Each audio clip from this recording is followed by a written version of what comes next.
Hello, and welcome to the Daily Debrief Download, an audio series taking you through the breaking news and biggest stories from the Oceanographic newsroom.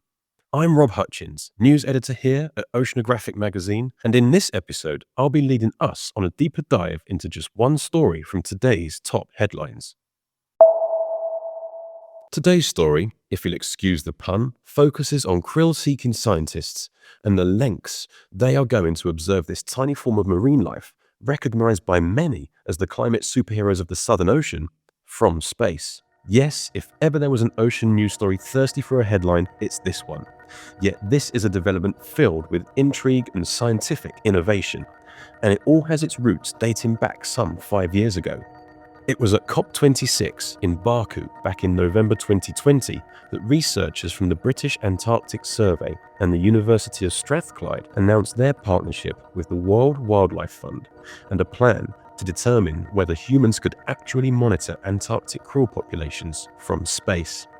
But considering that the average size of an individual krill, a crustacean-like creature that belongs to the order Euphorsiaceae, is no more than 6 centimeters, observing them from space sounds like the stuff of pure fantasy. Or does it? So how are scientists to go about this? Despite their size, krill are one of the most vital species in the Antarctic marine ecosystem and the lifeblood of its intricate food chain, being a meal of choice for many predators, including fish and squid, seals, penguins, and even whales. They also play a crucial role in balancing ocean and atmospheric carbon by drawing down and storing vast quantities of the stuff in the ocean depths, helping to stabilize the planet's climate. It's therefore small wonder that Antarctic krill have earned themselves the nickname the climate superheroes of the Southern Ocean. They also move through the ocean en masse, in quantities so vast that researchers from the British Antarctic Survey, the University of Strathclyde, and the WWF believe that by deploying newly developed techniques, they could be observable from space. So let's uncover some of the technicalities behind this project.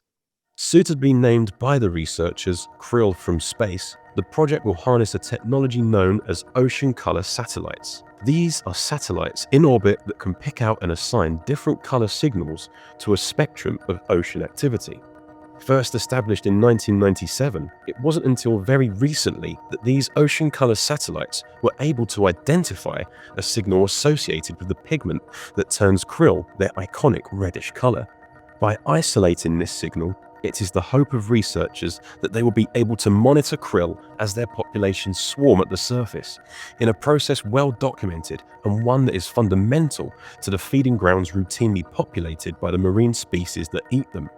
By analyzing and comparing light patterns combined with current and historical satellite data, scientists predict that they will be able to better understand the distribution and population of krill across both time and space.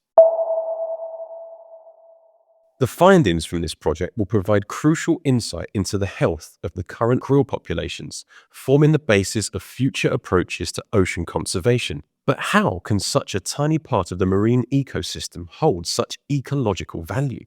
It seems peculiar that an animal no bigger than your little finger could play such an important role in balancing the planet's climate. But rest assured, moving in swarms of up to 10,000 at a time, krill are the powerhouse of the ocean. By eating and excreting a microscopic marine organism known as phytoplankton, and through the process of regularly shedding their exoskeletons which drift to the sea floor, krill transfer some 300,000 tons of carbon to the deep seabed each day.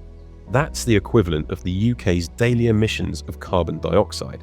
The issue is, as sea temperatures rise and the Antarctic krill begin to lose the cover of sea ice that protects them, their populations have begun to shrink. As the cornerstone of the Antarctic food web and an unlikely ally in our fight against increasing global temperatures, protecting the health of our Antarctic krill is critical for maintaining both biodiversity and climate stability.